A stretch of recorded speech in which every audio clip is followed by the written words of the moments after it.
AP politics అయితే really చాలా మంది ఆసక్తిగా చూస్తూ ఉన్నారు సార్. బెట్టింగ్ అంటే భయంకరంగా కాస్తున్న సిచ్యుయేషన్ కూడా ఉంది. ఈ పరిస్థితి చూస్తున్న నవ్వాలు అడవాలు అర్థం కాదు. 20,000 crores.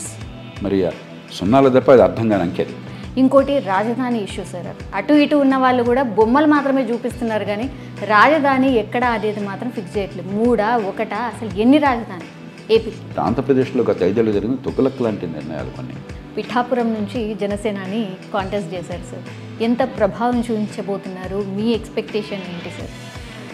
అవగాహన లేకుండా ఏదో వాళ్ళు ఏం చేసినా దాన్ని ఆపటమే లక్ష్యంగా పెట్టుకున్నారు తుగ్లక్ లాగా. 40% మీరు చెప్పినట్టుగా సంక్షేమం చూసి ఓటేసింది అన్నారు సార్. రెక్కాడితే డొక్కాడిన వాళ్ళు, సొంతంగా వ్యాపారమో లేదా వృత్తో చేపట్టలేని వాళ్ళకి ఆ ఇమాజినేషన్ ఉండదు. అది వారు తప్పు కాదు సార్. కాంగ్రెస్ పార్టీ నుంచి అగైన్ షర్మిల వచ్చి అక్కడ కాంటెస్ట్ చేశారు సార్. కొంచెం ఓపికగా చేయాలి, పద్ధతి ప్రకారం చేయాలి. నమస్తే, వెల్కమ్ టు B1 న్యూస్. నేను మీ సౌమ్య. ఈరోజు మనతో పాటు ఉన్నారు వెరీ స్పెషల్ గెస్ట్. ఆయనతో మాట్లాడబోతున్నాం. యాక్చువల్లీ 2 తెలుగు రాష్ట్రాల్లో ఎన్నికలు ముగిశాయి కాబట్టి ఎట్లా జరిగిన ఎన్నికలు అండ్ ఎవరు రాబోతున్నారు అండ్ ఓటింగ్ ఎలా జరిగింది, ఈ రాజకీయ విషయాలు మొత్తం మాట్లాడబోతున్నాము. ఆయన మరెవరో కాదు, లోక్సత్తా అధినేత జయప్రకాష్ నారాయణ గారు. ఒక్కసారి మాట్లాడదాం. పూర్తిగా 2 తెలుగు రాష్ట్రాల్లో ఎన్నికలు ఎట్లా జరిగాయి, ఫ్యూచర్ ఎలా ఉండబోతోంది అని తెలుసుకునే ప్రయత్నం చేద్దాం. నమస్తే జేపీ సార్. నమస్తే సౌమ్య. సార్ ఎలా ఉన్నారు? వ్యక్తిగతంగా సార్, ఇప్పుడు అందరు కూడా మాట్లాడుకుంటుంది, చర్చించుకుంటుంది, ఎన్నికల రిజల్ట్స్ రాబోతున్నాయి సార్. తెలంగాణ అండ్ ఏపీ విషయానికి వస్తే మాత్రం ఏపీలో అసెంబ్లీ అండ్ పార్లమెంట్కి సంబంధించి ఒకేసారి ఎన్నికలు జరిగాయి. ఈసారి కూటమి వర్సెస్ ఇప్పుడున్న అధికార పార్టీ వైఎస్ఆర్సీపీ. సో ఆ రిజల్ట్స్ ఎట్లా ఉంటాయి అనేది ఇప్పుడు చర్చోపచర్చలు అండ్ దీని మీద బెట్టింగ్ అంటే భయంకరంగా కాస్తున్న సిచ్యుయేషన్ కూడా ఉంది. ఒకసారి మాట్లాడే ప్రయత్నం చేద్దాము సార్. ఏపీ పాలిటిక్స్ అయితే రియల్లీ చాలా మంది ఆసక్తిగా చూస్తూ ఉన్నారు sir. Assembly as well as Lok Sabha రెండింటికి ఎన్నికలు జరిగాయి సార్. మీకు ఏమనిపించింది? ఎన్నికలు ఎలా జరిగాయి సార్? సౌమ్య, నాకు ఈ పరిస్థితి చూస్తున్న నవ్వాలు అడవాలు అర్థం కాదు. మీరు చెప్పారు ఇందాక బెట్టింగ్లు అని చెప్పని.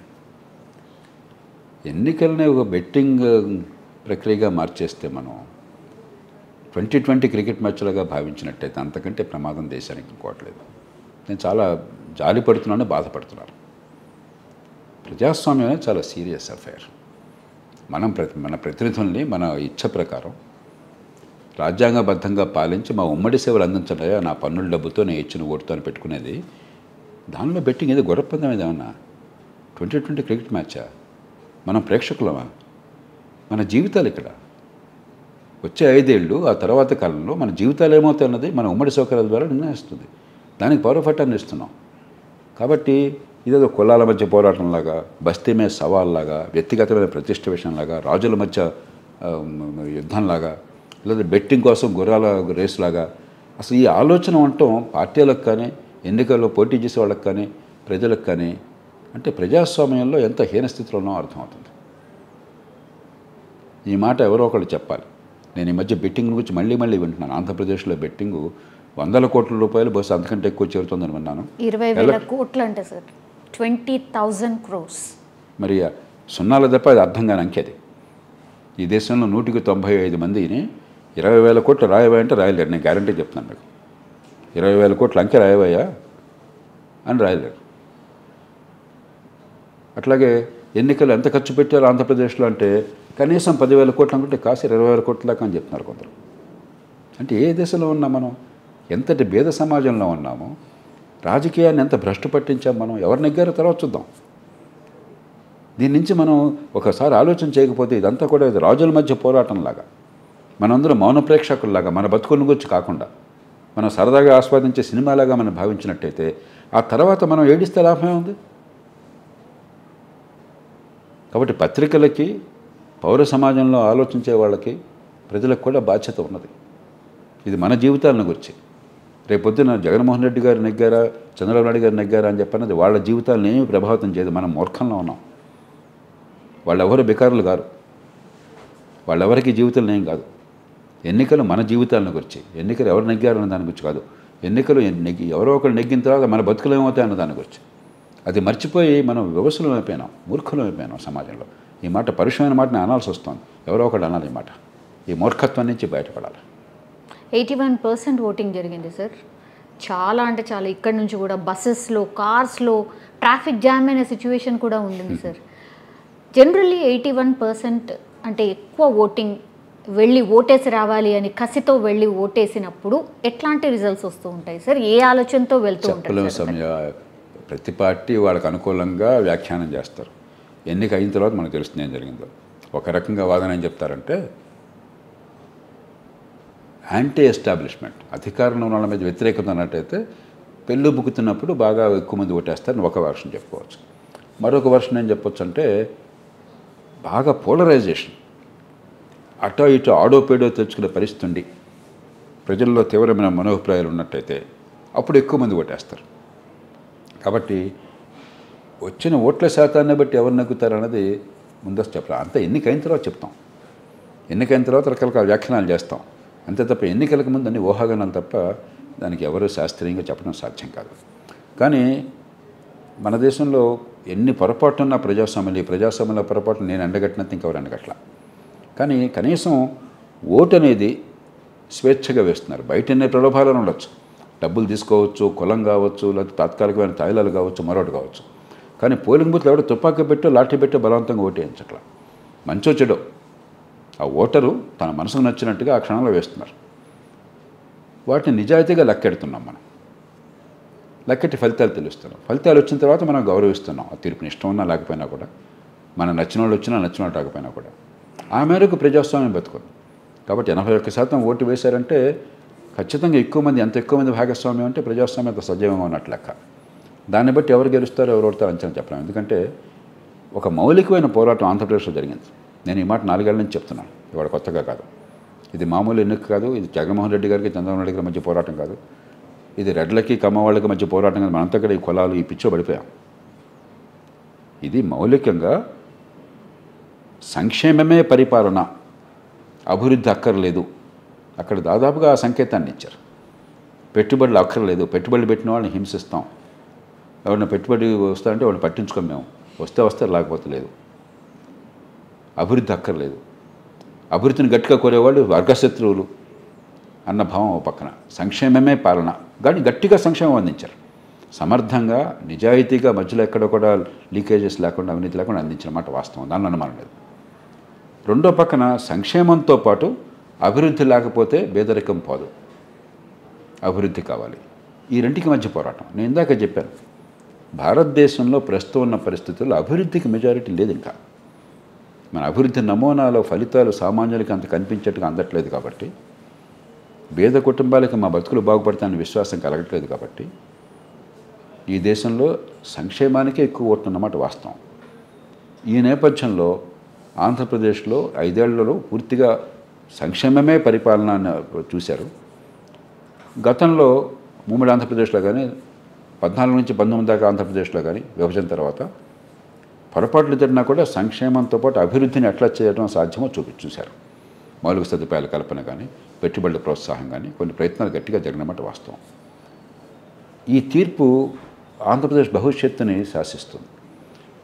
ఇది ఆంధ్రప్రదేశ్గా పరిమితం కాదు, జాతీయ స్థాయిలో కూడా పోరాటం ఈ అంశాల మీద జరిగింది. నేను మొదట్లో అనుకోలే. 4 ఏళ్ల క్రితం ఆంధ్రప్రదేశ్లో నిర్ణయాత్మక నిర్ణయాలు జరగబోతున్న డిఫైనింగ్ ఎలక్షన్ చెప్పి అన్నప్పుడు దేశంలో జరుగుతుందని అనుకోవాలి. ఎందుకంటే దేశంలో కాంగ్రెస్ పార్టీ ఒక బ్యాలెన్స్కి ఇప్పుడు గతంలో ప్రతీక. కాంగ్రెస్ పార్టీ ఎంతగా బ్యాలెన్స్ను కోల్పోయి పూర్తిగా సంక్షేమ పక్క వెళ్ళిపోతుందని నేను అనుకోవాలి. కాబట్టి జాతీయ స్థాయిలో కూడా ఏపీ అంతగా పోలరైజేషన్ కాకపోయినా కూడా సంక్షేమంతో పాటు అభివృద్ధి, సంక్షేమమే పరమావధ అంశం మీద జరిగింది. కాబట్టి ఆ రకంగా ఈ ఎన్నికలు చాలా కీలకమైనటువంటివి, దానిలో అనుమానం లేదు. నేను అనుకోవటం 40% కనీసం ఓటు సంక్షేమానికి ఉన్నాయి. ఆ పైన ఎంత ఉన్నాయో నాకు తెలియదు. 40%, 40కి తక్కువ లేవు. ఎందుకంటే ఖచ్చితంగా సంక్షేమం పెద్ద ఎత్తున అందింది. అందిన వాళ్ళు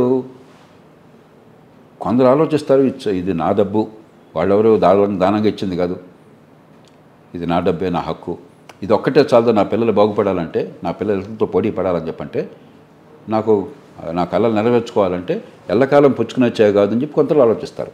కానీ అందరూ ఆలోచించే శక్తి సమాజంలో లేదు. అది లేనప్పుడు సంక్షేమానికి ఖచ్చితంగా ఈ దేశంలో ఓటు ఉన్నది. అయితే కేవలం సంక్షేమంతో తృప్తి పడతారా, అభివృద్ధిని కూడా కోరతారా అని చెప్పనేది మనం చూడాలి. ఇక వాళ్ళ మనస్థితిని బట్టి ప్రతి వాళ్ళు చెప్తాను. మీలాగా చాలామంది వచ్చి చెప్తుంటారు నాకు, ఇలా జరుగుతుంది అలా జరుగుతుంది చెప్పి. నేను వింటమే తప్ప నేను ఖచ్చితంగా ఇలా జరుగుతుందని చెప్పలేను. 2004లో జాతీయ స్థాయిలో ఎన్నికల్లో నా మటుకు నేను వాజ్పేయి గారి ప్రభుత్వం ఓడిపోతుంది అనుకోలేదు. 6-7 ఏళ్ల కాలంలో ఆనాటి ఎన్డీఏ ప్రభుత్వం వాజ్పేయి గారి నాయకత్వం అద్భుతంగా చేసింది. ఉన్నంతలో చాలా ప్రతికూల పరిస్థితుల్లో అద్భుతంగా చేసింది. మనం న్యూక్లియర్ అణుబాంబుల విస్ఫోటం వల్ల అమెరికా లాంటి దేశాలు ఆంక్షలు విధించారు మన మీద. వాటన్నింటినీ కూడా తట్టుకుని బ్రహ్మాండాన్ని ప్రగతి చూపెట్టారు. వాళ్ళు జాతీయ రహదారులు కానీ, మొబైల్ టెలిఫోన్లు కానీ, ఈ దేశానికి ఒక ఆత్మవిశ్వాసం కలిగే ఏర్పాటు కానీ వచ్చిందంటే ఆర్థిక క్రమశిక్షణ కానీ ఎన్నో మార్పులు వాజ్పేయి ప్రభుత్వం తీసుకొచ్చింది. 7-8% అభివృద్ధి కనిపిస్తున్నది. దాని ప్రపంచంలో నార్మల్గా ఏ దేశంలో కూడా అలాంటి పరిస్థితి ఉన్నప్పుడు ఓడిపోరు. నేను గ్యారంటీ గెలుస్తారు అనుకున్నాను, తగ్గలేదు. కాబట్టి ప్రజలు ఏ మార్గానికి వెళ్తారనేది మనం చెప్పలేం. ఆ సందర్భము, ఆ నాయకత్వం ప్రజలకు అర్థమయ్యేట్టు చెప్పేటువంటి నేర్పరితనము, ప్రజలు గత 5-10 ఏళ్ళు అనుభవం నుంచి వచ్చినటువంటి పాఠాలు దీన్ని చూస్తాయి. వీళ్ళేమో బ్రహ్మాండమైన అభివృద్ధిని తీసుకొస్తున్నాము, ఇండియా షైనింగ్ అన్నారు. అక్కడేమో అబ్బాయి వాళ్ళు ఇచ్చేది ఏం లేదు, మేమంతా మీకు అభయహస్తం ఇస్తున్నాం అన్నారు. అభయహస్తానికి ఓట్లు పడ్డాయి. అంచేత ప్రజలు ఎట్లాగా నిర్ణయిస్తారన్నది నా మటుకు నాకు అంచనా వేసే శక్తి లేదు. నేను నిజాయితీగా చెప్తున్నాను. కొంతమందికి ఉండొచ్చు. ఆనాడు నాకు తెలిసిన వరకు దేశంలో అందరూ ఫెయిల్ అయినారు. అంతా అయిన తర్వాత చెప్తారు నేను ఇలాగ అనుకున్నానని చెప్పాను. అంచేత నేను ఆ దానిలోకి వెళ్ళను. ఈవీఎంలో నిక్షిప్తమైన ఓట్లు ఎలాగో మీరు మాట్లాడిన దానిలో ఒక్క ఓటు మారేది లేదు. రేపు పొద్దున ఎలా వచ్చినా కూడా ఫలితాలు స్వీకరించే బాధ్యత ఉంది ప్రజాస్వామ్యంలో. ఎవరినికైనా ప్రభుత్వం మనది. ఆ ప్రభుత్వం ఈ సంక్షేమాన్ని అభివృద్ధిని సమతూకం పాటిస్తుందని గత నుంచి పాఠాలు నేర్చుకుంటుందని ఆశిద్దాం. తప్పులు సరిదించుకుంటారని మంచిని పెంచుతారని ఆశిద్దాం. ఎస్ సార్, 40% మీరు చెప్పినట్టుగా సంక్షేమం చూసి ఓటేసింది అన్నారు సార్. మిగతా పర్సంటేజ్ ఇంకేమేమి చూసి ఓటు వేసి ఉంటుంది సార్? మిగతా అందరూ నేను అంటల్లా నుంచి ఒకటేమో సంక్షేమంతో అభివృద్ధి అన్నది. నాకు మౌలిక సదుపాయాలు కావాలి, రోడ్లు కావాలా, విద్యుత్ సరిగ్గా అందాలా, మంచినీళ్ళు సరిగ్గా అందాలా, మురుగునీటి పారుదల కావాలా, వరద నీటి పారుదల కావాలా, పోలవరం ప్రాజెక్ట్ రావాలా, కియా మోటార్స్ లాంటి ఎన్నో పెట్టుబడులు కావాలా, అమరావతి గ్రీన్ఫీల్డ్ సిటీ కావాలా, మరెన్నో పట్టణాల అభివృద్ధి జరగాల, ప్రైవేట్ పెట్టుబడులు రావాలా, ఉపాధి కల్పన జరగాల. ఇది లేకపోతే ఆర్థిక అభివృద్ధి లేదు. కాబట్టి అది కోరుకున్నవాళ్ళు సాధారణంగా ఏమిటంటే చిన్న వ్యాపారం చేసేవారు కానీ, ఏదో ఒక సొంతంగా తమ కాళ్ళ మీద సంపాదించుకునేవాళ్ళు కానీ, సరే పెట్టుబడి పెట్టేవాళ్ళు, చదువుకున్న వాళ్ళు, నైపుణ్యం ఉన్నవాళ్ళు కానీ వీళ్ళంతా కూడా ఆర్థిక అభివృద్ధిని కోరుకుంటారు. నేను ఆర్థిక అభివృద్ధి వల్ల వాళ్ళకి వచ్చే లాభం ఏంటో వాళ్ళకి అర్థమవుతుంది. అలా కాకుండా రెక్కాడితే డొక్కాడనేవారు, సొంతంగా వ్యాపారమో లేకపోతే వృత్తితో చేపట్టలేని వాళ్ళకి ఆ ఇమాజినేషన్ ఉండదు. అది వాడు తప్పు కాదు. వాడికి ఆ ఇమాజినేషన్ లేకుండా వాళ్ళకి చదువు అవకాశాలు ఇవ్వకుండా చేసిన అందుకని చెప్పి అభివృద్ధి మనం మార్చాలని చెప్పే కారణం అదే. ఈ అభివృద్ధిలో భాగస్వామ్యం ఉండి సమాజం పెరిగితే నేను కూడా పెరుగుతానని అవగాహన వస్తే అప్పుడు ఇంకో రకంగా ఆలోచిస్తారు. అది లేకపోతే చచ్చిన పెళ్ళికి వచ్చిందే కట్నం, రెక్కాడితే కానీ డొక్కాడిన బతుకులైపోతాయి. అలా చేసింది మనం, ఈ రాజకీయ వ్యవస్థ, ఈ పరిపాలనా వ్యవస్థ. ప్రజలు తప్పు కాదు ఇది. ప్రజలను అలా పెంచాలంటే ఇప్పటికైనా పాఠాలు వచ్చిన అభివృద్ధిని మనం మార్చాలి. రోజు నేను ఘోషించేది అది. మన గొడవంతా ఏ పార్టీ వస్తుంది, నాయకుడు వస్తే ఆలోచిస్తున్నారు. ఏ నాయకుడు వస్తే మనకేం కావాలండి, ఏ పార్టీ వస్తే మనకేం కావాలి, ఏం జరగాలో ఆలోచిద్దాం. ఎన్నికల తర్వాత పొరపాట్లు సవరించడం ఎట్లాగా, మంచిని మరింత పెంచడం ఎట్లాగా, వేగంగా పేదరికాన్ని తొలగించడం ఎట్లాగా, స్వేచ్ఛను పెంచడం ఎట్లాగా. అందుకోసం తప్ప ఈ ఎన్నికలు జగన్మోహన్ రెడ్డి గారి కోసం కాదు, చంద్రబాబు నాయుడు గారి కోసం కాదు, మన కోసం ఎన్నికలు. అది మర్చిపోయి మనం ఈ పిచ్చి పనులు చేస్తున్నాం. ఇది మరి ఎలక్షన్లో ఈ కోట్ల ఖర్చు ఏమిటి? ఒక్కొక్క నియోజకవర్గానికి 25-30 కోట్ల తక్కువ అసెంబ్లీకి ఎవరు పెట్టలేదు. మరి ఈ పందాలు ఏమిటి? మీరు చెప్పినట్టుగా 20,000 కోట్ల పందాలంటే నాకు బాగా అంకెలు బాగా తెలుసు, నాకు అర్థం అవుతాయి. కొంచెం గణిత పరిజ్ఞానం అన్నది. కానీ నాకు ఇది బేజారెత్తిపోతుంది. 20,000 కోట్లు ఏంటి? ఎన్ని సున్నాలు అవి? ఏం చేస్తున్నాం ఇంత బెదరిక ఉన్న దేశంలో? మనకేమైనా ఉన్మాదంలో ఉన్నామా? మనం అంతా పిచ్చి పట్టిందా? ఎవరు నెగితే ఏమిటి ఇలాంటి పరిస్థితుల్లో? దీని నుంచి బయటపడిపోతే ఎట్లా? పార్టీస్ పర్ఫార్మెన్సెస్ చూసినప్పుడు సార్, సభలు కానీ సమావేశాలు ఇవన్నీ ప్రజల్ని కన్విన్స్ చేసేలాగా ఆర్ ప్రజలు నమ్మేలాగా వాళ్ళ ప్రసంగాలు అనిపించిందా? ఎస్పెషల్లీ ఈ కూటమి గురించి మాట్లాడదాం సార్. బీజేపీ, చంద్రబాబు అండ్ జనసేనాని, ఈ ముగ్గురు సభల్ని మీరు చూస్తూ ఉంటారు సార్. కంప్లీట్లీ వన్ సైడ్, అంటే ఒక పార్టీ ఒకవైపు, ముగ్గురేమో ఇంకో వైపు సార్. ఈ ప్రొజెక్షన్ ఎలా జరిగింది? ప్రజలు ఎట్లా అర్థం చేసుకున్నారు సార్? అంటే నేను కోరిన రీతిలో మీరు కోరిన రీతిన ప్రసంగాలు లేకపోతే చర్చ ఉండకపోవచ్చు, కానీ ప్రస్ఫుటంగా దేశ రాజకీయంలో కానీ ఆంధ్రప్రదేశ్ రాష్ట్రంలో కానీ చాలా స్పష్టంగా సంక్షేమము వర్సెస్ సంక్షేమంతో కూడిన అభివృద్ధి అన్న విషయం ప్రజలకు వెళ్ళింది నా దృష్టిలో. వారి భాషలో పంపించారు, వారి భాషలో పంపించారు. ఎందుకంటే ఇది ఒక కీలకమైన అంశంగా ప్రజల ముందుకు వచ్చింది ఈ ఎన్నికల్లో. అంచేత ఆ తీర్పును మనం శిరస వహించాలి ఏమొచ్చినా కూడా. అయితే ఇంకోటి జరిగింది ఏంటంటే, ఈ కూటమి నరేంద్ర మోదీ గారు దేశంలో ఎంత ఆర్గ్యుమెంట్ చేసినా కూడా దానికి కట్టుబడి ఉన్నాడు. మీకు ఆయన మీద కోపం ఉండొచ్చు, ఆయన వ్యతిరేకత ఉండొచ్చు, ఆయన మద్దతుదారులు కావచ్చు, కానీ నమ్మిన దానికి ఆర్థిక క్రమశిక్షణ కావాలి, అదే పనిగా ప్రజల డబ్బుతో ప్రజల్ని ఏమరచటం కాదు, అభివృద్ధికి బాటలు వేయాలన్న విషయంలో ఆయన చాలా గట్టిగా పట్టుబడుతున్నాడు.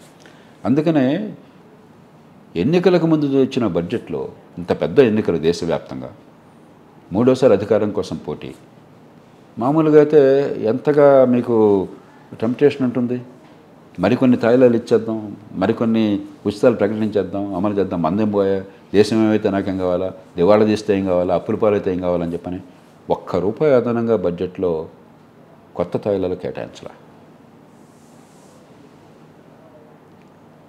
అయినా కూడా ప్రజలకు అర్థమయ్యేట్టు చెప్పేటువంటి నేర్పరితనం కావాలి. ఆంధ్రప్రదేశ్లో మరి అవతల సంక్షేమం చాలా బలంగా ఇచ్చారు కాబట్టి అంతకంటే ఎక్కువ ఇస్తామని మళ్ళీ హామీలు ఇచ్చారు. కాబట్టి రేపు పొద్దున కూటమి బాధ్యతలు తీసుకున్నా కూడా ఆర్థిక క్రమశిక్షణ కోసం చాలా కష్టపడాల్సి ఉంటుంది వచ్చే 3-4 ఏళ్ల పాటు. ఒక్కరోజున చాలదు. సేమ్ ఇక్కడ తెలంగాణలో ఉన్నట్టే అక్కడ కూడా. తెలంగాణలో మరి 1,20,000 కోట్లకి వెళ్ళారు అదనపు ఖర్చు. ఆంధ్రప్రదేశ్లో నా అంచనాల ప్రకారం 40-45 వేల కోట్ల దగ్గర చెల్లుతోంది అదనపు ఖర్చు. మరి ఈ అదనపు ఖర్చు ఒక్కసారి పెట్టకుండా ఫేజింగ్ చేయాలి. ఎందుకంటే ఆర్థికంగా ఉన్న పరిస్థితి కొండ నిండుకున్నది, ఖజానా ఖాళీగా ఉన్నది. ఇది ప్రజల డబ్బే, ఎక్కడ మనం నోతులు గుర్తు నుంచి రావట్లేదు. మనకి ఢిల్లీ వాళ్ళు మరొకళ్ళు ఫ్రీగా మనకి ఇచ్చేది లేదు, ఇవాళ సాధ్యం కాదు, వాళ్ళ చేతుల్లో లేదు. కాబట్టి కొంచెం ఓపికగా చేయాలి, పద్ధతి ప్రకారం చేయాలి. ఈ పథకాలని పునర్వ్యవస్థీకరించి ఊరికే తాయిలాలు పంచడం కాకుండా దానివల్ల ఫలితాలు వచ్చేట్టు చేయాలి. ఉదాహరణకి విద్య కోసం డబ్బులు ఇచ్చేది ఊరికి చేతిలో డబ్బులు ఇస్తున్నారు, ఏం ఉపయోగం? పిల్లలకు కనుక ప్రతిభ వికసించి మంచి విద్య అందే ఏర్పాట్లు జరిగినాయి కొన్ని, ఆ డబ్బులో కొంత భాగాన్ని తీసుకుని అప్పుడు పిల్లల బతుకులు బాగుపడితే పేదరికం పోతుంది. ప్రజలను నొప్పించి ఆ రకంగా చేపట్టాలి. ఖచ్చితంగా ప్రజలకు ఇద్దాం, మనం ఏ రూపంలో ఇద్దాం, దీర్ఘకాలంలో ఫలితం వచ్చేట్టు ఇద్దామా, లేకపోతే ఈవేళ ఓట్ల కోసం ఇద్దామా? కాబట్టి కొంత పునర్వ్యవస్థీకరణ చేయాలి, చాలా కసరత్తు చేయాలి. చంద్రబాబు గారితో మీరు పూర్తిగా అసోసియేట్ ఉన్నారు కాబట్టి ఆయన ప్రభుత్వంతో కూడా. ఒక ప్రభుత్వంతో అసోసియేషన్, ఏ ప్రభుత్వమైనా, నేను ఏనాడు కూడా ప్రభుత్వాలనే మన శత్రువులుగా భావించను.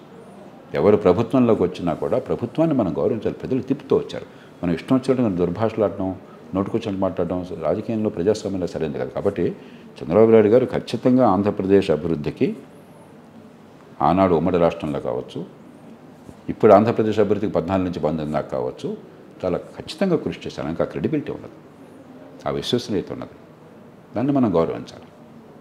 ఎస్ సార్, దాడులు జరిగాయి చాలా చోట్ల. కేంద్ర ఇంటెలిజెన్స్ కూడా ఏమన్నా జరగచ్చు, ఇంకో 2 వీక్స్ మీరు అప్రమత్తంగా ఉండండి అనేటువంటిది ఒక ఇంటెలిజెన్స్ రిపోర్ట్ సార్ ఏపీకి సంబంధించి. ఏం సార్ దాడులు గొడవలు? అంటే 1970 దాకా సౌమ్య ఈ మామూలుగా ఉండేవి, పెత్తందారుల రాజకీయం ఉండేది. పాపం సామాన్యుల గొంతు ఉండేది కాదు. చాలాసార్లు దళితుల్ని, బలహీన వర్గాలని, బేదలను అసలు ఓట్లకు రానిచ్చేవాళ్ళు కాదు. వాళ్ళు రిగ్గింగ్ చేసేవాళ్ళు, అదే పనిగా వాళ్ళే కూర్చొని బలవంతంగా చేసేవాళ్ళు, పోలింగ్ సిబ్బందిని భయపెట్టేవాళ్ళు, డబ్బులు ఇచ్చేవాళ్ళు. కాలక్రమేణా 90ల దశకం నుంచి కాస్త తగ్గింది. మళ్ళీ ఇప్పుడు అన్ని చోట్ల కాకపోయినా కొన్ని చోట్ల జరుగుతుందంటే ఒక ఫ్యూడల్ రాజకీయ స్వభావం వస్తుంది మళ్ళీ. అంటే జీవన్మరణ పోరాటంగా ఎన్నికల్లో మారుస్తున్నారు. ఎన్నికల్లో పోటీ చేసేది, నేను పోటీ చేశాను, ఇది నాకు జీవన్మరణ సమస్య కాదే. ఈ సమాజంలో మనం అనుకున్న రీతిన మంచి జరగాలి, ఉమ్మడి సేవల విషయంలో, ఉమ్మడి సౌకర్యాల విషయంలో. ప్రభుత్వం అంటే ఏంటి? మీ జీవితం మీ సొంతం. సౌమ్య గారి కుటుంబంలో జీవితం జరుగుతుందో మీ ఇష్టం. మీరు ఎవరిని వివాహం చేసుకుంటారు, ఏ ఇంట్లో ఉంటారు, మీ పిల్లలు ఎక్కడ చదువుకుంటారు, మీ డబ్బులు ఎలా ఖర్చు పెడతారు, ఎలా పొదుపు చేస్తారు, ఇవన్నీ మీ సొంత విషయాలు. దీనికి ఎవరి సంబంధం లేదు. కానీ మీకు అవసరమైనవి, కానీ మీరు సొంతంగా చేసుకోలేని పనులు ప్రభుత్వం చేయాలి. ఇంట్లో కరెంట్ వస్తుందో లేదో మీరు నిర్ణయం చేయలేరు, కానీ కరెంట్ కావాలి మీకు. మీకు మంచినీళ్ళు వస్తా లేదో మీరు నిర్ణయం చేయలేరు, కానీ మంచినీళ్ళు కావాలి మీకు. మురుగునీటి పారుదల ఉంటుందో లేదో మీ చేతిలో లేదు, కానీ మురుగునీటి పారుదల లేకపోతే జీవితం నరకం అవుతుంది. దోమల నివారణ కావచ్చు, ట్రాఫిక్ కావచ్చు, మంచి ప్రమాణాలు విద్య పిల్లలకు అందడం కావచ్చు, మంచి ఆరోగ్యం కావచ్చు, చట్టబద్ధ పాలన కావచ్చు, సమాజం రక్షణ కావచ్చు, నేరాలకు శిక్ష పడడం కావచ్చు, ఇవన్నీ అవసరం మనకు. అవి లేకపోతే జీవితం నరకం అవుతుంది. మన చేతుల్లో లేవు. అందుకోసం ప్రభుత్వం అది మర్చిపోయి ఇది వ్యక్తిగతమైన పోరాటంలాగా, జీవనమరణ సమస్యలాగా, కొందరు అహంకారం కోసం, వాళ్ళ పెత్తందారీ స్వభావం కోసం, వాళ్ళ అహంకారం తృప్తిపడడం కోసం అనుకుంటున్నాం. డబ్బు నుంచి అధికారం, అధికారం నుంచి డబ్బు.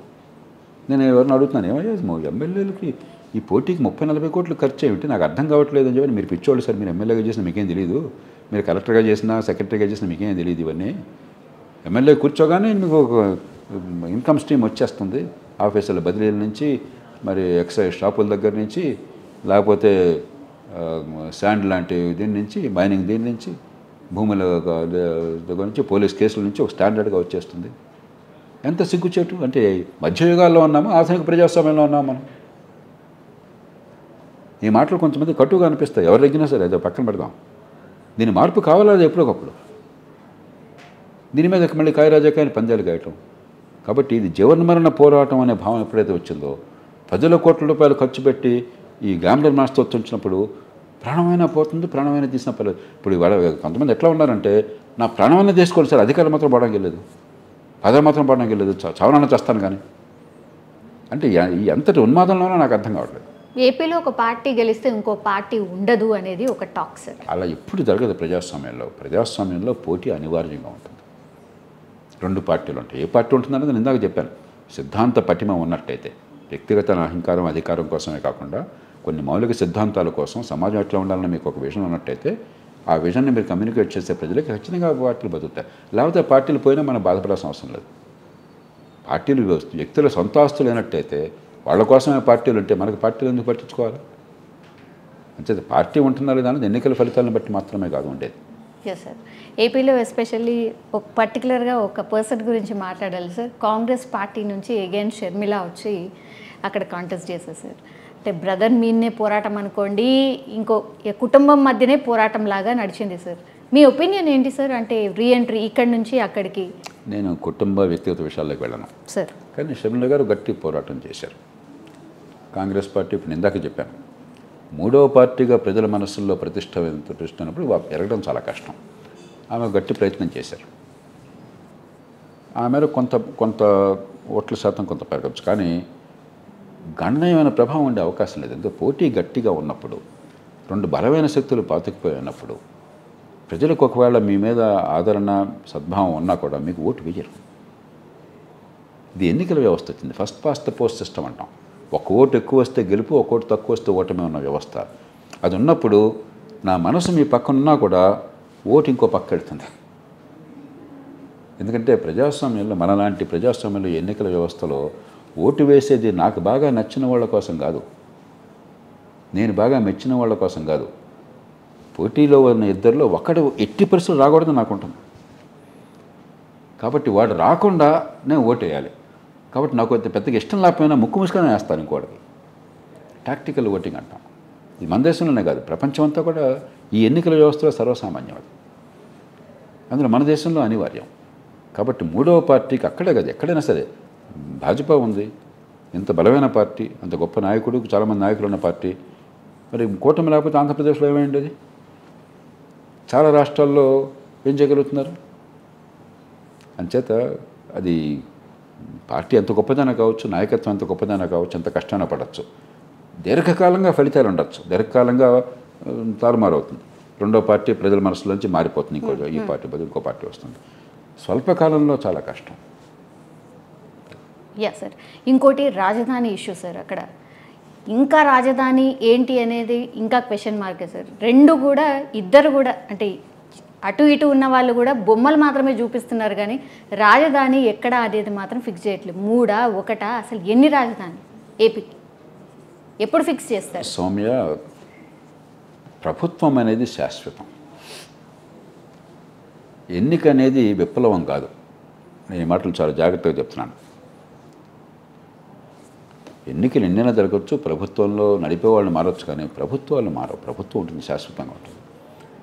తొక్కులక్కలాగా మౌలికమైన విషయాలు మీరు ఒక నిర్ణయం చేసి ముఖ్యమంత్రిగా, నేను వచ్చి మొత్తం తొంగలో దొక్కాను ఇంకో నిర్ణయం నేను చేసి, మళ్ళీ ఇంకోటి వచ్చి మొత్తం తొంగలో దొక్కాను ఇంకో నిర్ణయం చేస్తే అది పరిపాలన కదా హాస్యాస్పదం అవుతుంది. తుగ్లక్ను ఎందుకు గుర్తుంచుకున్నాం మనం? ఎవరన్నా ప్రపంచంలో తుగ్లక్ను మంచి కారణంగా గుర్తుంచుకున్నారా? వాడు తుగ్లక్ పనులు చేసి అంటే ఏంటి? రాజస్థాన్ ఒకరోజు ఢిల్లీలో అక్కడి నుంచి దౌలతాబాద్ ఎక్కడికి ఉన్నాడు, మళ్ళీ అక్కడి నుంచి ఇంకో చోట ఉన్నాడు. ఒక పిచ్చి పరిపాలనకు నిదర్శనంగా మనం గుర్తుంచుకున్నాం. రాజధాని ఏర్పాటు అన్నది 3 నెలలకు వస్తారు, 3 నెలలకు వస్తారు నిర్ణయం చేసేది కాదు. అందరూ కలిసి ఒక నిర్ణయం చేసుకున్నారు శాసనసభలో ఏకగ్రీవంగా. That's all, end of story. తర్వాత ఈ డ్రామాలు ఆడడం, దానికి రకరకాల వ్యాఖ్యానాలు చెప్పటం, ఇవన్నీ కూడా పిచ్చితన నిదర్శనం కాదు, మంచి పాలన నిదర్శనం కాదు. రాజధాని వేరు, గ్రీన్ఫీల్డ్ సిటీ వేరు, ఆర్థికాభివృద్ధికి అందరికీ అవకాశం ఇవ్వటం. నేను మొట్టమొదటి వాళ్ళ చర్చంతా ఏం చెప్పాను నేను? ఎన్నో పట్టణాలు వచ్చి అభివృద్ధిలో అందరికీ భాగస్వామ్యం కావాలి, ఒక్కచోటే కేంద్రీకరించకూడదని. అది వేరు, రాజధాని వేరు. కాబట్టి ఆంధ్రప్రదేశ్లో గత 5 ఏళ్ళు జరిగిన తుగ్లక్ లాంటి నిర్ణయాలు కొన్ని, అది సరైన పద్ధతి. దాన్ని ఎవరూ ఆహ్వానించరు. ఆధునిక యుగంలో ప్రజాస్వామ్యంలో ఎవరూ ఆహ్వానించరు. Yes sir. ఇప్పుడు అంటే మీరు చెప్పిన దాని ప్రకారం ఒక రాజధాని కాదు 3 రాజధానులు ఉంటేనే బాగుంటుంది అనేదా మీ అభిప్రాయం? No, it's not that. అసలు రాజధాని 3 ఉండవు, అది పిచ్చి ఆలోచన. ప్రపంచంలో ఎక్కడైనా కూడా రాజధాని అనేది పెట్టినప్పుడు కొన్ని సందర్భాల్లో సమ్మర్ క్యాపిటల్ ఇంకో చోటకి పెట్టచ్చు, వింటర్లో బాగా చలి. ఇప్పుడు ఉదాహరణకి జమ్మూ కాశ్మీర్లో చలికాలంలో బాగా స్నో పడుతుంది, కాబట్టి సమ్మర్ క్యాపిటల్ జమ్మూలో ఉంటుంది. అలాగే అక్కడ ప్రాంతీయ పరిస్థితులను బట్టి ఒక సీజన్లో అసెంబ్లీ ఇంకో చోట సెషన్ ఉండొచ్చు. మీరు మహారాష్ట్ర తీసుకున్నట్టయితే నాగ్పూర్లో అసెంబ్లీ సెషన్ పెడతారు. అంతే తప్ప రాజధాని చుట్టూ అసలు రాజ్యం ఉండకూడదు. ఇది పాతకాలపు ఆలోచన. అమెరికాలో రాష్ట్రాల రాజధానులు ఏమిటో రాష్ట్రాల్లో ప్రజలకు కూడా తెలియదు, ఎందుకంటే పెద్ద నగరం మీద రాజధానిగా కనిపించదు అక్కడ. అంచేత రాజధాని కాదు, మనకు కావాల్సిన అభివృద్ధి కావాలి, అధికార వికేంద్రీకరణ కావాలి. రాజధాని సౌలభ్యం కోసం చట్టసభ కానీ లేకపోతే ప్రభుత్వం కానీ, ముఖ్యంగా ఈ 2 కోర్టులు ఎక్కడున్నా సరే ఈ 2 ఒకచోట నుండి సమన్వయంతో పనిచేయాలి. ఆ అవగాహన లేకుండా ఏదో వాళ్ళు ఏం చేసినా దాన్ని ఆపటమే లక్ష్యంగా పెట్టుకున్నారు తుగ్లక్లాగా. అది తప్పది. ఇది పూర్వకాలం సర్పంచుల పరిపాలన. గ్రామాల్లో పెత్తందారులు కొంతమంది, మీరు సర్పంచ్గా ఉంటే ఏ రోడ్డు రానివన్నాను, ఆ బిల్డింగ్ రానివ్వను, స్కూల్ రానివ్వను, నేను వస్తే మీరు రానివ్వరు. ఇది పరిపాలన కాదు. ఇలా ఎప్పుడు జరగల మన చరిత్రలో. కానీ దాని నుంచి బయటపడాలి, ఈ పెత్తందారి స్వభావం నుంచి, లేకపోతే ఇది వర్గ రాజకీయాల నుంచి బయటపడాలి. ప్రజాస్వామ్య రాజకీయం చాలా హుందాగా గౌరవంగా నడపాలి. Yes sir. ఏపీ ఇప్పుడున్నటువంటి పొజిషన్ ఏంటి సార్? ఆఫ్టర్ ఎలక్షన్స్ ఇంకో ప్రభుత్వం, నెక్స్ట్ ప్రభుత్వం ఫామ్ అయిన తర్వాత ఎట్లా ఉండొచ్చు సార్? అభివృద్ధి సంక్షేమం 2 కలవాలి అని చెప్పన్న కనుక ఎవరు ప్రభుత్వంలోకి వచ్చినా కూడా ఆ సంకల్పాన్ని మాటల్లో చేతల్లో చూపెట్టకపోతే రాష్ట్ర భవిష్యత్తు ఒక తరం కాలం పాటు తీవ్రంగా నష్టపోతుంది. 2, ఎవరు వచ్చినా కూడా ఆర్థికంగా మరి గాడిన పెట్టాలి. ఎందుకంటే నేను ఇందాక చెప్పాను, ఇప్పటికే 45-50% రాష్ట్ర స్థూల జాతీయ ఆదాయంలో అప్పుల శాతం అన్నది. 20% మామూలుగా మన నాము. ఇది బాగా ఉంటే 25 వెళ్ళొచ్చు, 45-50కి వచ్చేసాం. మీరు చూపెట్టిన అప్పులు ఉన్నాయి, ఆఫ్ బడ్జెట్ లోన్స్ అంటారు. 1,00,000 కోట్ల రూపాయల దాకా బకాయిలు ఉన్నాయి, చెల్లించాల బడ్జెట్లో చూపెట్టకుండా. ఎందుకని? డబ్బు ఇంకా మీకు ఇవ్వలేదు కాబట్టి ఇవ్వాల్సింది ఇచ్చినట్టు కనిపించదు, కానీ అప్పేది మీకు ఇవ్వాలి కదా విధిగా. ఇవన్నీ కలిపితే దాదాపు 50%కి వెళ్ళింది. కాబట్టి ఒక 3-4 ఏళ్ల పాటు గట్టి క్రమశిక్షణ పాటించకపోయినట్టయితే మరి మీకు అసలు అప్పులు పుట్టవు, ఆర్థికంగా కష్టాల్లో దిగిపోతారు. ఇంచేత క్రమశిక్షణ పాటించాలి, అభివృద్ధికి బాటలు వేయాలి. కానీ నేను చాలా ఆశావాదిని. తీర ప్రాంతం ఉన్న రాష్ట్రం, చాలామంది విద్యావంతులు తరతరాలుగా ఉన్న రాష్ట్రం, ప్రపంచం నలుమూలలా కూడా మంచి కీర్తి పొందిన వాళ్ళు ఉన్న రాష్ట్రం. ఎక్కడికి వెళ్ళినా కూడా తెలుగు వాళ్ళు మనూరు బాగుపడాలని వాళ్ళు చాలా కాస్త ప్రయత్నం చేస్తారు. వాళ్ళకి ఆ ఊరితో పెద్ద సంబంధాలు ప్రస్తుతం లేకపోయినా కూడా మా ఊరు బాగుపడాలా, మేము చదువుకున్న స్కూల్ బాగుపడాలా, మా కాలేజీ బాగుపడాలా. ఉదాహరణ, నేను చదువుకున్న కాలేజీ గుంటూరు మెడికల్ కాలేజీ కోసం మా పూర్వ వైద్య విద్యార్థులు కొన్ని 100 కోట్ల రూపాయలు డబ్బులు ఇస్తున్నారు. అక్కడ దేశంలో ఇంకే కాలేజీకి వెళ్ళలేదు. వాళ్ళకేమి సొంతంగా లాభం లేదు. నేను చదువుకున్న కాలేజీ, ఆ కాలేజీ నాకు భిక్ష పెట్టింది, ఆ కాలేజీ బాగుపడాలి, ఆ హాస్పిటల్ బాగుపడాలి అని చెప్పని ఇవ్వడానికి సిద్ధంగా ఉన్నారు. కాబట్టి ఇవన్నీ ఉన్న తర్వాత బాగా ఎంటర్ప్రెన్యూరియల్ ఎబిలిటీ ఉన్నది, కొత్త పంతులు దక్కి రిస్క్ తీసుకుని కళ్ళగనే స్వభావం ఉన్నది. కాబట్టి దాన్ని కనుక మనం ప్రోత్సహించినట్టయితే ఊరికే ప్రజలను తాత్కాలికమైన తాయిలాలతో ఏమర్చేది కాకుండా ఎల్లకాలం చేయిచాచి అందుకునేటువంటి వాళ్ళుగా కాకుండా గౌరవంతో చూసి ఆత్మస్థైర్యాన్ని పెంచినట్టయితే ఖచ్చితంగా ఈ సంక్షోభం నుంచి బయటపడగలదు. పిఠాపురం నుంచి జనసేనాని కాంటెస్ట్ చేశారు సార్. ఎంత ప్రభావం చూపించబోతున్నారు? మీ ఎక్స్పెక్టేషన్ ఏంటి సార్? పవన్ కళ్యాణ్ నాకు సోదరులు లాంటి వారు. నేను మొట్టమొదటి కోరేది సమాజంలో మంచి మనసున్న వాళ్ళు, ప్రజల ప్రభావాన్ని చూపెట్టగలవారు, రాజకీయాన్ని తిరస్కరించకండి. చాలా కాలం పాటు ఈ దేశంలో మధ్యతరగతి వర్గాలు, పట్టణీకులు, చదువుకున్న వాళ్ళు రాజకీయం అంటే చాలా చెడు అన్నట్టుగా ముక్కు మూసుకుని మొహం చెట్టించుకుని దూరంగా అయిపోయారు. నేను గత 30 ఏళ్ళుగా చేసిన పోరాటం అంతా కూడా ఈ మధ్యతరగతిని, యువతని, పట్టణీకుల్ని, చదువుకున్న వాళ్ళని రాజకీయాన్ని పట్టించుకోండి అయ్యా. రాజకీయాన్ని పట్టించుకోకపోతే మనందరికీ పడే శిక్ష దుష్పరిపాలన గురి కావటము. మీరంతా పట్టించుకోండి, కళ్ళు వేరేండి, చర్చించండి, మంచి ఏమిటో చూపెట్టండి, సంఘటితంగా నిలదీయండి అని చెప్పాను. పవన్ కళ్యాణ్ కాపీ చేస్తున్నారు. ఆయన సినిమాల్లో ఈవేళ మన దేశంలో కానీ మన రాష్ట్రంలో కానీ ఈ సూపర్ స్టార్లు ఎంతైనా సంపాదించుకోవచ్చు. నీరాజనం పడతారు జనం, డబ్బులు ఇచ్చి వాళ్ళని చూస్తామంటారు. రాజకీయంలోకి వస్తే డబ్బు ఇచ్చి తెప్పించుకోవాలి మనుషుల్ని. కాబట్టి గతి లేక వచ్చిన వాడు కాదు కదా ఆయన, ఏదో మనసు ఉండి వచ్చిన మనిషి. ఇవన్నీ ఒక్కరోజు ఫలితాలు ఇవ్వవు.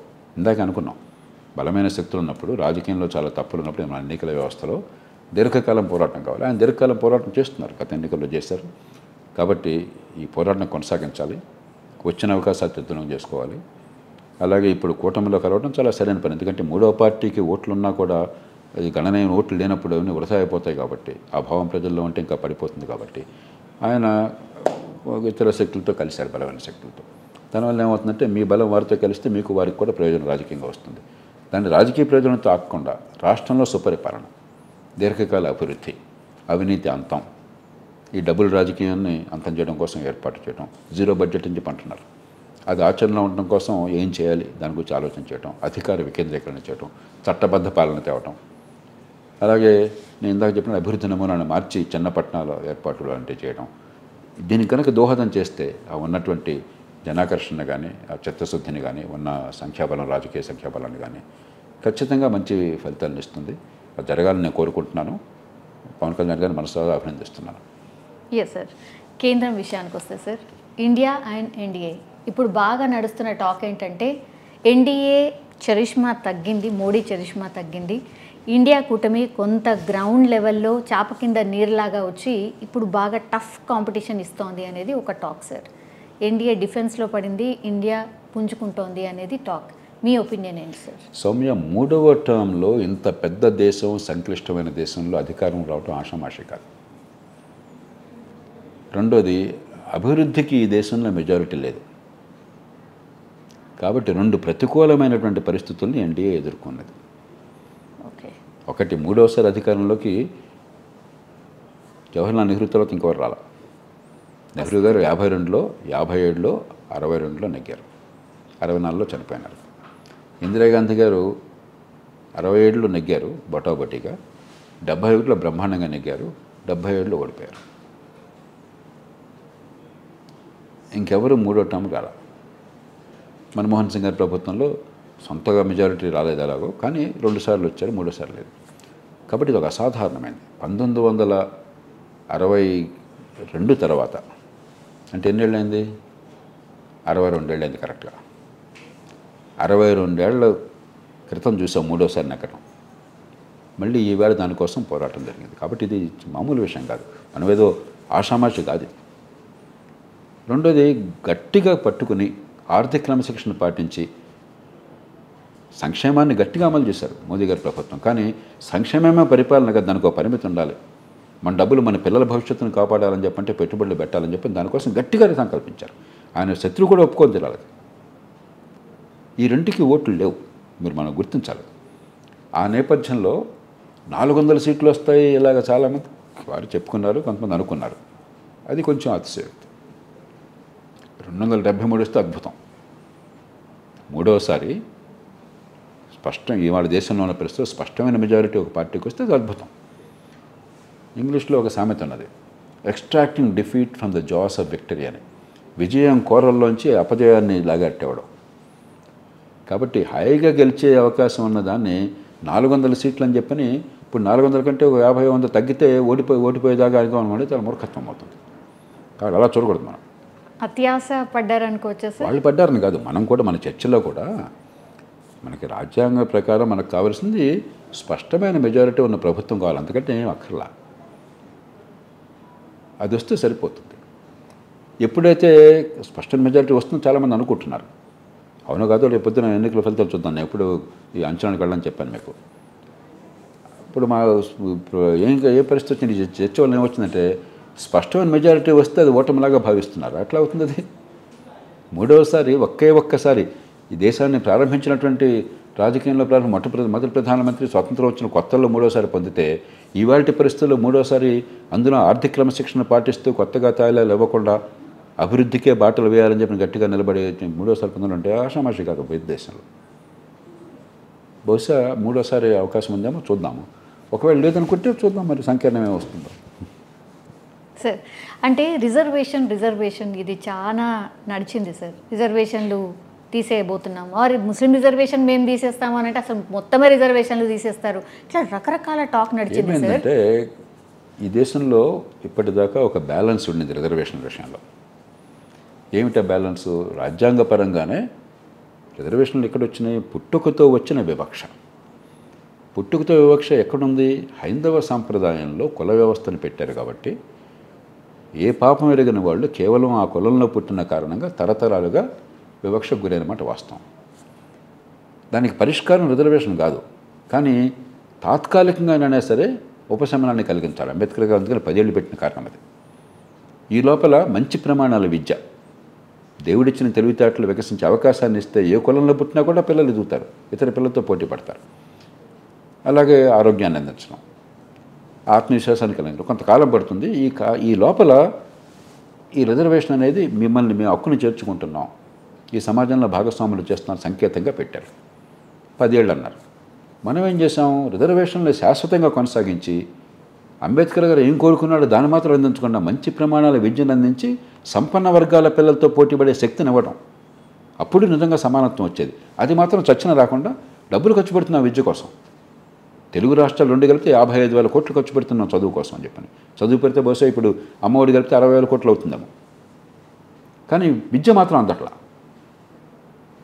అంటే ఈ దేశంలో సామాన్య ప్రజల్ని బుజ్జగించి మోసం చేసేటువంటి రాజకీయం నడుస్తున్నది. ఈ నేపథ్యంలో 2 రకాలైన ఏర్పాట్లు జరిగినాయి. ఒకటి, కుల వివక్ష కారణంగా వచ్చింది కాబట్టి, కులం హైందవ సమాజానికి కాబట్టి హైందవ సమాజంలో భాగం సిక్కులు, బౌద్ధులు, హిందువులు, సిక్కులు, బౌద్ధులు, ఇంకెవరినా ఉన్నానో మర్చిపోతున్నాను. వీరికి మాత్రం అంటే ఇండిజినస్ ఫేత్స్కి మాత్రం వర్తించారు. ఇప్పుడు కాంగ్రెస్ పార్టీ ఏమన్నది? ముస్లిం రిజర్వేషన్ ఇస్తామని ప్రతిపాదన తీసుకొచ్చారు, కొన్ని రాష్ట్రాల్లో చేశారు. సహజంగా వివాదానికి దారితీస్తుంది. మీకు మీ మత సంప్రదాయంలో కులం పుట్టుకతో వివక్ష లేనప్పుడు ఈ రిజర్వేషన్ ఎవరికి ఎట్లా వర్తిస్తాయి? సామాజికంగా ఆర్థికంగా కనుక విద్యాపరంగా వెనకబడ్డట్టయితే ఆ వర్గాలను గుర్తించవచ్చు ముస్లింల్లో కూడా. అంతే ముస్లింలు ఒక మతం గ్రూప్గా ఎలా ఇస్తారని ఒక చర్చ వచ్చింది. రెండవ చర్చ ఏమైంది? సుప్రీంకోర్టు ఈ రిజర్వేషన్లకి ఒక పరిమితి పెట్టింది. వాళ్ళు రిజర్వేషన్లు కావాలి, అదే సమయంలో సామర్థ్యం కావాలి. రిజర్వేషన్లు అంతా అని చెప్పినట్టయితే సమాజం అల్లకలదు. సమానత్వానికి రాజ్యాంగంలో మొట్టమొదటి సమానత్వం, కుల వివక్ష లేకుండా, లింగ వివక్ష లేకుండా, మత వివక్ష లేకుండా అందరినీ సమానంగా చూస్తాం మొట్టమొదటి. దానికి మినహాయింపులు రిజర్వేషన్లు కొన్ని ప్రత్యేక పరిస్థితులను పెట్టారు. అందుకని రిజర్వేషన్లు ప్రైమరీ, సమానత్వం సెకండరీ కాదు. అందరినీ సమానంగా చూడడం ప్రైమరీ.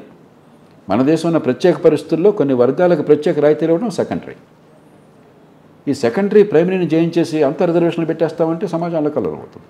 కాబట్టి సుప్రీంకోర్టు ఏం చేసింది? ఆల్రెడీ రిజర్వేషన్లు 50% దాకా ఇవ్వచ్చు. ఇప్పుడు కాంగ్రెస్ పార్టీ ప్రణాళికలు ఏం పెట్టారు? ఎంతైనా పెంచుతామని చెప్పన్నారు. ఖచ్చితంగా ఈ దేశంలో ఉన్న పరిస్థితులు చాలా వివాదాస్పదమైన అంశాలు. సహజంగా దాని చుట్టూ మరి వాదాలు, ప్రతివాదాలు, వాళ్ళ వాదాలు వాళ్ళు తెచ్చుకున్నారు.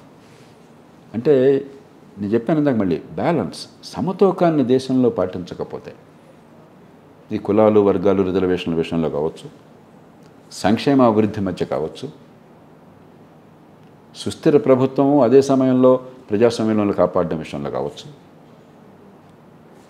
యూనియన్ ప్రభుత్వానికి ఉన్నటువంటి బాధ్యతలు, అధికారులు అదే సమయంలో రాష్ట్రాలు, స్థానిక ప్రభుత్వాలు అధికారులు వాటి పాత్ర పెంచడం కావచ్చు, ఈ సమన్వయాన్ని పాటించకపోతే, ఈ బ్యాలెన్స్ పాటించకపోతే, ఈ సమతూకం దెబ్బతింటే సమాజం అల్లకల్లోలమవుతుంది.